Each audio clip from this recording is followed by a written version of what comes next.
మేషరాశి వారికి జూలై 19, 20, 21 తేదీలలో రెండు పెద్ద శుభవార్తలు. ఒక కొత్త వ్యక్తి మీ జీవితంలోకి ప్రవేశించబోతున్నారు. అది ఎవరో తెలిస్తే ఖచ్చితంగా మీరు ఆశ్చర్యపోతారు. వీడియోని ఒంటరిగా మాత్రమే చూడండి. దయచేసి ఈ వీడియోని ఎక్కడా కూడా స్కిప్ చేయొద్దు. ఎందుకంటే ఎంతోమంది ఎన్నో వీడియోలు చెప్తూ ఉంటారు. ఈ వీడియో మీ కంట పడింది అంటే నిజంగా మీ అదృష్టం ఉంది కాబట్టే మీకు ఈ వీడియో కంట పడింది అని చెప్పి చెప్పుకోవచ్చు అన్నమాట. ఎన్నో విషయాలు మీకు అంటే ఎక్కడి నుంచో ఫుల్ ఇన్ఫర్మేషన్ అనేది సేకరించి మరి మీకోసం క్లుప్తంగా వీడియోలో వివరించడం అయితే జరిగింది. కాబట్టి మేషరాశి వాళ్ళు ఎక్కడా కూడా స్కిప్ చేయకుండా చూడండి. దానికంటే ముందు చాలామంది కూడా చెప్పుకోలేనటువంటి సమస్యలతోటి సతమతమైపోతూ ఉంటారు. ఆ సమస్యలు ఎలా తీర్చుకోవాలో తెలియక ఇబ్బంది పడిపోతూ ఉంటారు. అటువంటి వారి కోసం శ్రీ షిరిడి సాయిబాబా ఆశీస్సులతో జ్యోతిష్యం చెప్పబడును గురూజీ శివరామరాజు గారు. Phone number 9959422552. మీరు ఇప్పటి వరకు ఎన్నో చోట్ల జ్యోతిష్యం చెప్పించుకొని మీరు ఆశించిన మార్పులు మీ జీవితాలలో జరగలేదని చెప్పి బాధపడి ఉంటారు. కానీ ఇక్కడ అస్సలు అలా జరగదండి. మీ సమస్యలు ఏవైతే ఉన్నాయో ప్రేమ, పెళ్లి, ఉద్యోగం, రాజకీయం, సంతానం లేక ఇబ్బంది పడుతున్నా, భార్యాభర్తల మధ్య గొడవలున్నా, అప్పుల సమస్యలున్నా, శత్రువుల సమస్యలున్నా అవేంటో మీరు గురువుగారికి వివరించి చెప్పినట్లయితే వాటికి తగిన పూజలు చేసి గురువుగారు మీకు రోజులలోనే పరిష్కారాన్ని చూపిస్తారు. గురువుగారు చెప్పినట్లు 100కి 100% జరుగుతుంది. నమ్మకంతో కాంటాక్ట్ అవ్వండి. మాకున్నటువంటి ఎన్నో రకాలైన సమస్యలకి గురువుగారు చేసిన పూజల వల్ల వాటి నుంచి బయటపడి ఈ రోజున మేము జీవితంలో ఆనందంగా ముందడుగు వేస్తున్నాము. అలాగే మీ జీవితాలలో కూడా జరగాలి అంటే స్క్రీన్ మీద కనిపిస్తున్న నెంబర్కి అయితే వెంటనే కాంటాక్ట్ అవ్వండి. ఇక మనం మేషరాశి వారి గురించి చెప్పుకున్నట్లయితే మేషరాశి వారు వ్యక్తిగతంగా చాలా అంటే చాలా అమాయకులు అని చెప్పి చెప్పుకోవచ్చు. అమాయకులు అనే మాట ఇక్కడ ఎందుకు వాడవలసి వచ్చింది అంటే మేషం అంటే మేక చూడటానికి చాలా అమాయకంగా ఉంటుంది. కానీ దానికి కష్టం వచ్చినా, నష్టం వచ్చినా, ఏదైనా బాధ వచ్చినా దాని ఒంట్లో ఎంత శక్తి ఉందో ఆ శక్తి అంతా కూడా ఉపయోగించి ఆ యొక్క బాధ నుంచి బయటపడాలి అని చెప్పి ఆలోచన చేస్తుంది, దానికోసం పోరాడుతుంది. అలా మేకకు తెలివితేటలు కూడా ఎక్కువగానే ఉంటాయి. మేక సాధు జంతువు, చాలా మంచిది. చాలా అంటే కొంచెం మచ్చిక చేసుకుంటే ఎప్పుడూ కూడా మన చుట్టూనే తిరుగుతూ ఉంటుంది. అదేవిధంగా మేకలో ఎన్ని సుగుణాలైతే ఉన్నాయో మేషరాశి వారిలో కూడా అంతకంటే ఎక్కువ సుగుణాలైతే ఉంటాయన్నమాట. ఎప్పుడు ఎదుటి వారికి చెడు చేయాలి అని చెప్పి అస్సలు ఆలోచించరు. ఎదుటి వారికి కీడు వచ్చినా కూడా ఆ కీడులో అండగా తోడుగా నిలబడి ధైర్యాన్ని అందిస్తూ ఉంటారనమాట. మేషరాశి వారికి ఏదన్నా బాధ వస్తే ఆ బాధ నాకెందుకు వచ్చిందా, ఈ బాధ నేను పడలేకపోతున్నానే, నేను ఈ కష్టం నుంచి తప్పించుకోవాలి అని చెప్పి కొంచెం కుంగిపోతారు, కొంచెం ధైర్యంగా ఉంటారు. అంటే వీరికి ధైర్యము 50% ఉంటుంది, కొంచెం అధైర్యము కూడా 50% ఉంటుంది అని చెప్పి చెప్పుకోవచ్చు అనమాట. ఎంత అధైర్యం ఉన్నప్పటికీ, ఎంత ధైర్యం ఉన్నప్పటికీ రెండింటిని కూడా ఫేస్లో ఎక్స్ప్రెషన్స్ అయితే చూపించరనమాట. అంటే చూద్దాం పోతుందిలే అట్లా ఏదైనా కూడా బయట వారికి కనిపించేటప్పుడు కొంచెం నార్మల్గా కనిపిస్తారనమాట. అబ్బా వీరిన్ని కష్టాలు పడుతున్నారా, వీరిన్ని బాధలు పడుతున్నారా అని చెప్పి చూసే వారికి అసలు తెలియనివ్వరనమాట. అలా నార్మల్గా కనిపిస్తూ ఉంటారనమాట. దానివల్ల ఏంటి అంటే కనుక మేషరాశి వారికి కొంచెం నరఘోష కూడా ఎక్కువగా పెరిగిపోతుంది అనమాట. ఎందుకంటే వీరు బయట అంటే వీరికి దగ్గరగా ఉండే వారికి మాత్రమే, వీరి కుటుంబ సభ్యులలో ఉన్న వారికి మాత్రమే వీరు పడుతున్న బాధ ఏంటో, కష్టం ఏంటో, నష్టం ఏంటో, దుఃఖం ఏంటో అన్నీ కూడా తెలుస్తూ ఉంటాయి. కానీ బయట వారికి మాత్రం చెప్పుకోవడానికి ఎక్కువగా వీరు ఇష్టపడరు. బయట వారికి చెప్పుకుంటే ఏమొస్తుంది, వాళ్ళు ఏమన్నా ఆరుస్తారా, తీరుస్తారా, మన కష్టాన్ని టైంపాస్ చేసుకుంటారే తప్ప మన బాధను తీర్చే ప్రయత్నానికి ఎవరు కూడా ముందడుగు వేయరు. అటువంటప్పుడు చెప్పాల్సినంత అవసరం ఏముంది అన్నట్లుగా మాత్రమే ఆలోచిస్తారనమాట. ఇది చాలా తెలివైన ఆలోచనే. అయినప్పటికీ కూడాను కొన్ని బాధలు, కొన్ని కష్టాలు అనేవి మనసులో భారం, బరువు పెరిగిపోయినప్పుడు వాటిని బయటకి చెప్పుకోవడం వల్ల మనసులో బరువు దిగినట్టు తగ్గట్లుగా ఉండి కొంచెం మనశ్శాంతి ప్రశాంతత అనేది మీకు ఏర్పడుతుంది అనమాట. కాబట్టి కాస్త దగ్గర వాళ్ళకైనా కానీ మీ మనసులో బాధ చెప్పుకునే ప్రయత్నం అయితే తప్పకుండా చేయండి. మేషరాశి వారు ఏదన్నా ఒక పని చేయదలుచుకుంటే ఆ పని ఖచ్చితంగా సక్సెస్ అయ్యేంత వరకు నిద్రపోరు అని మాత్రం చెప్పుకోవచ్చు. ఎందుకంటే వారికి పని పట్ల ఉండే ఏకాగ్రత, వారు ఆ పని కోసం చేసే కృషి, అంటే ఆ యొక్క శాయశక్తులా ప్రయత్నించడం అని చెప్పి అంటారు కదా, 100% ఎఫర్ట్స్ పెట్టడం అంటారు కదా, అలా 100% ఎఫర్ట్స్ పెడతారు. ఎంత ఎఫర్ట్స్ పెట్టినప్పటికీ కూడాను మేషరాశి వారికి ఫలితం మాత్రం 100% రాదు అని చెప్పి కొంచెం నిరాశ చెందుతూ ఉంటారనమాట. ఇలా ఎందుకు రాకుండా ఉంటుందో కూడా నేను చెప్తాను. మీరు వీడియోని ఎక్కడా కూడా స్కిప్ చేయకుండా చూస్తే మాత్రమే మీకు పూర్తిగా అర్థమవుతుందన్నమాట. ఇక ముఖ్యంగా వీరికి ఈ జూలై మాసం ఇంకా ఆగస్టు మాసంలో ఒక కొత్త వ్యక్తి ప్రవేశించబోతున్నారన్నమాట. అది మీ బంధువుల రూపంలోనైనా కానీ, స్నేహం రూపంలోనైనా కానీ, లేక మీరు ఉద్యోగం చేస్తున్న దగ్గర కానీ, మీరు ఏ వృత్తిలో ఉన్న దగ్గరైనా కానీ ఒక కొత్త వ్యక్తి మీకు ప్రవేశించబోతున్నారు. ఈ వ్యక్తి మీ యొక్క మంచి చెడు తెలుసుకునే ప్రయత్నం చేస్తారనమాట. అంతేకాకుండా మిమ్మల్ని కొంచెం ఆ కష్టాల నుంచి బయటపడవేయడానికి వారి వంతుగా మాట సాయం చేసే ప్రయత్నం కూడా చేస్తారు. వీరి యొక్క రాక వల్ల మీ జీవితంలో కొన్ని మార్పులు అనేవి జరుగుతాయి అని చెప్పి చెప్పుకోవచ్చు. అవి మంచి మార్పుల, చెడ్డ మార్పుల అన్న విషయానికి వస్తే ఖచ్చితంగా మంచి మార్పులే జరుగుతాయి. కానీ ఏ వ్యక్తి ఎంత మీకు దగ్గర అయినప్పటికీ కూడాను, మీకు ఎంత క్లోజ్ అయినప్పటికీ కూడాను కొన్ని చెప్పకూడని పర్సనల్ విషయాలు ఉంటాయి కదండి, అవి మాత్రం వారిని గుడ్డిగా నమ్మి వారితో అంటే ఏదైనా కానీ చెప్పేసేద్దాం, వీరు మాతో మంచిగా ఉంటున్నారు కదా, వీరితో చెప్తే ప్రాబ్లం ఏమి ఉండదులే, వీరితో చెప్పడం వల్ల సమస్యలు ఏమి రావులే అని చెప్పి మాత్రం గుడ్డిగా నమ్మకండి. గుడ్డిగా నమ్మి ప్రతిదీ కూడా ఎదుటి వారితో పంచుకునే ప్రయత్నం మాత్రం చేయకండి. ఎందుకంటే మంచిగా ఉంటారు అందరూ అని చెప్పి అందరినీ కూడా మనం గుడ్డిగా నమ్మకూడదు. ఇప్పుడు రోజులను బట్టి బయట జనం ఎలా ఉంటున్నారో మీ అందరికీ తెలుసు.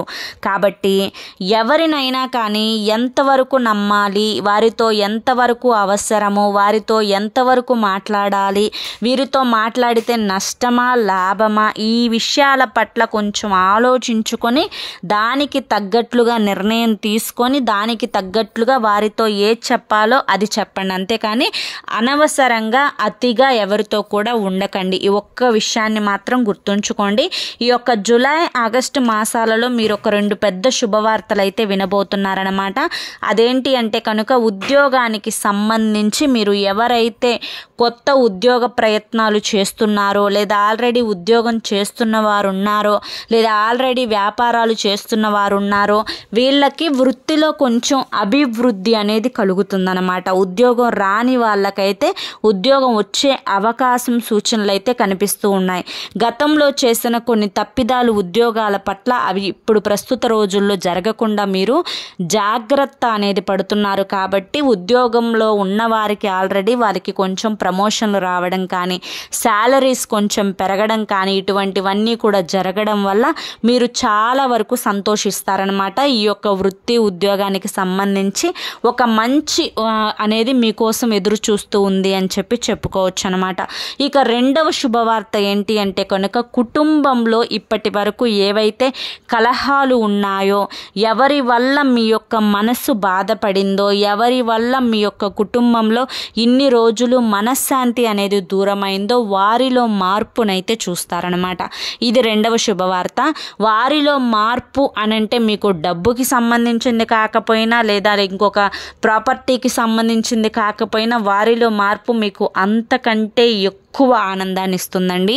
ఇది రెండవ శుభవార్త అన్నమాట. ఎందుకంటే వారు అంటే మీరు ఒక ప్రాణం కంటే ఎత్తుగా వారిని మీరు భావిస్తారు, ప్రాణం కంటే మంచిగా చూసుకుంటారు, వారే సర్వస్వంగా చూసుకుంటారు. అటువంటి వారిలో వచ్చే ఈ మార్పు అనేది మీ యొక్క భవిష్యత్తుకు ఒక గొప్ప అంటే వారి భవిష్యత్తుకు మీ భవిష్యత్తుకు రెండింటికి కూడా ఒక గొప్ప అదృష్టంగా మారబోతోంది అని చెప్పి చెప్పుకోవచ్చు అనమాట.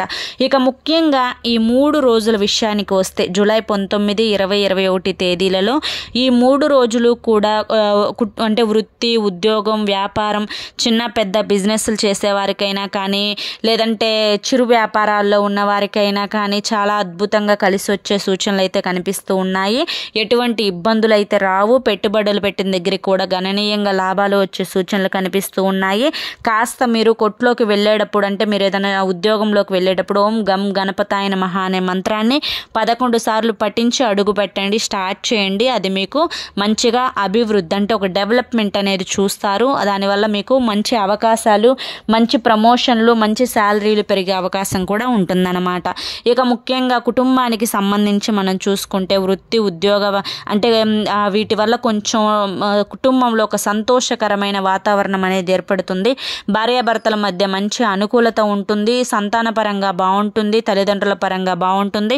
గతంలో ఉన్న చికాకులు, చిక్కుముళ్ళు, మనశ్శాంతి లేకపోవడం, ప్రశాంతత లేకపోవడం, చిన్న చిన్న అనారోగ్య సమస్యలు, కుటుంబాన్ని ఇబ్బంది పెట్టడం ఇటువంటివి ఏమన్నా ఉంటే అవన్నీ కూడా తగ్గుముఖం పట్టి సంతోషంగా ఆనందంగా అయితే కుటుంబ జీవితం అయితే ఉంటుంది అని చెప్పుకోవచ్చు అనమాట.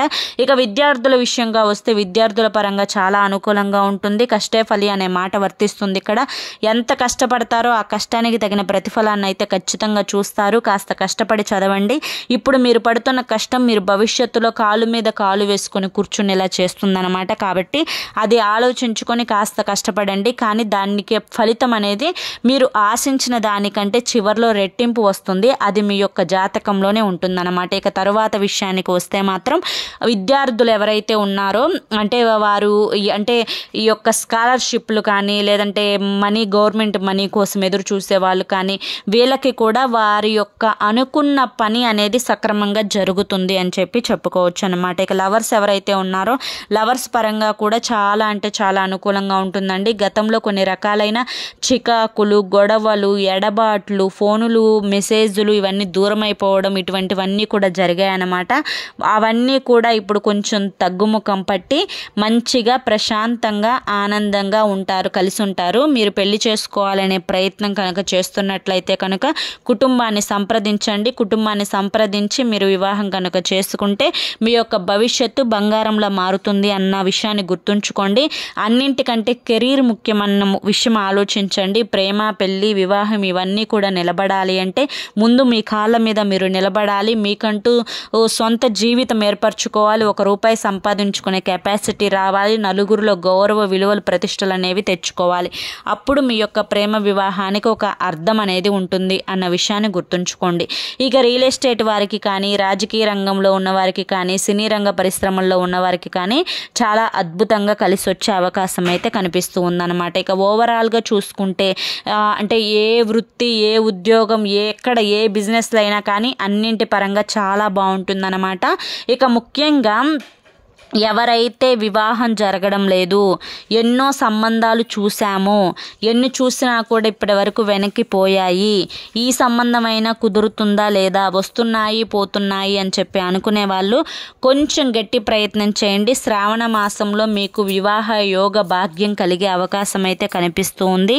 ఇక సంతాన పరంగా చూసుకుంటే సంతాన పరంగా సమస్యలను మీరు ఇబ్బంది పడుతూ ఉన్నారంటే సంతానం కలుగక పీసీఓడి అని చెప్పి, పీసీఓఎస్ అని చెప్పి, థైరాయిడ్ అని చెప్పి రకరకాల హార్మోన్ ఇంబ్యాలెన్స్ల వల్ల ఆడవారిలో వచ్చే ప్రాబ్లమ్స్ ఏవైతే ఉన్నాయో వాటి వల్ల మీకు సంతానం లేక ఎన్నో మందులు అంటే ఎంతో మెడిసిన్ వాడి ఎంతో ఆశపడి ఎన్నోసార్లు వచ్చి ప్రెగ్నెన్సీ మళ్ళీ పోయి ఇట్లా ఎన్నో చికాకులు ఇబ్బందులు పడుతున్నారనమాట. ప్రెగ్నెన్సీ రావట్లేదు అని చెప్పి కొంచెం గట్టి ప్రయత్నం చేయండి. కొంచెం హెల్దీ డైట్ తీసుకోండి. ఆకుకూరలు, పండ్లు ఎక్కువగా తీసుకోండి. మనసుని ప్రశాంతంగా ఉంచుకోండి. వీలైనంత వరకు రోజులో 1 గంట వ్యాయామం చేయండి. చక్కగా మనసుని ఉత్తేజపరిచే పాటలు వినండి. ఆనందంగా ఉండండి. మీకు ఖచ్చితంగా సంతాన భాగ్యం అయితే కలిగి తీరుతుంది అన్న విషయాన్ని అయితే గుర్తుంచుకోండి. అర్థమైంది కదండి. ఇక ఓవరాల్గా మేషరాశి వారికి 3 రోజుల్లో చిన్న చిన్న ప్రయాణాలు తగిలే అవకాశం అయితే కనిపిస్తూ ఉంది. ఇక ఎటువంటి సమస్యలు, ఎటువంటి ప్రాబ్లమ్స్, పెద్ద ఇబ్బందులు అయితే ఏవి ఉండవన్నమాట. కాస్త నరఘోష ఎక్కువగా ఉంది కాబట్టి ప్రతి శనివారం సాయంత్రం సాయంత్రం పూట నల్ల ఉప్పు ఉప్పు నల్ల ఆవాలతోటి, అంటే రాళ్ళ ఉప్పు ఉంటుంది కదా, తెల్ల ఉప్పే రాళ్ళ ఉప్పుతోటి నల్ల ఆవాలు, ఎంట్రుకలు, 4 ఎండుమిరకాయలు వేసుకొని తలపై భాగంలో కుడి చేతి వైపు 3 సార్లు, ఎడం చేతి వైపు 3 సార్లు మీరు అంటే ఉప్పు తీసేసుకోండి, అంటే దిష్టి తీసేసుకోండి. దీనివల్ల మీకు నరదిష్టి అనేది తగ్గుతుంది. ఆడవారైతే కనుక ఎడమ కాలికి, మగవారైతే కనుక కుడి కాలికి నల్లదారం కట్టుకోండి. అరికాల్లో కాటుకతోటి ఎప్పుడూ కూడా దిష్టి చుక్క పెట్టుకోండి. దీనివల్ల కూడా మీకు చాలా వరకు నరఘోష అనేది తగ్గుతుంది. బయటికి వెళ్ళినప్పుడు సింపుల్గా వెళ్ళండి, కొంచెం హడావుడి లేకుండా. అంటే ఎక్కువగా రెడీ అవ్వడం, అంటే కొంతకాలం అనమాట, ఎక్కువగా రెడీ అవ్వడం, ఎక్కువగా ఓవర్గా మేకప్స్ వేసుకోవడం ఆడవాళ్ళు ఇలా చేస్తూ ఉంటారు కదా, అలా చేయకండి. ఎందుకంటే దానివల్ల కొంచెం మీకు నరఘోష అనేది ఎక్కువయ్యే అవకాశం అయితే ఉంటుందన్నమాట. కాబట్టి ఎంత కంట్రోల్లో ఉంటారో అంత నరదిష్టి తగ్గుతుంది కొన్నాళ్ళ వరకు మాత్రం. ఎందుకంటే నరుల దిష్టికి నల్లరాలు సైతం పగిలిపోతాయి అని చెప్పి అంటారనమాట. కాబట్టి ఆ యొక్క నరఘోష తొలగించుకోవాలి అనుకుంటే మనం చేసే ప్రయత్నాలు కూడా మనం తప్పకుండా చేయాలన్నమాట. ప్రతి సోమవారం శివాలయానికి వెళ్ళండి. కుదిరినప్పుడల్లా శివుడికి అభిషేకం చేయించుకునే ప్రయత్నం చేయండి.